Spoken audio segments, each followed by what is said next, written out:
Mən bugün Azərbaycana gündəlik neft və qaz ixracından 200 milyon dollar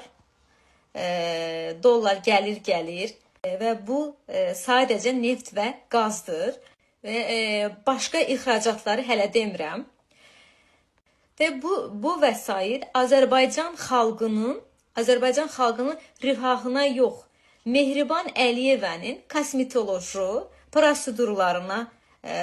prosedurlarına, üz cizgilərinə və əyrimçi ayaqlarına xərclənir.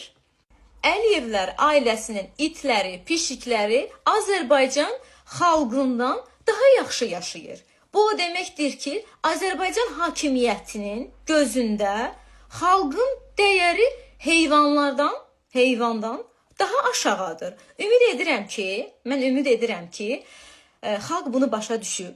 Xalq bunu başa düşüb ayağa qalxacaq və zalım hakimiyyət devriləcək.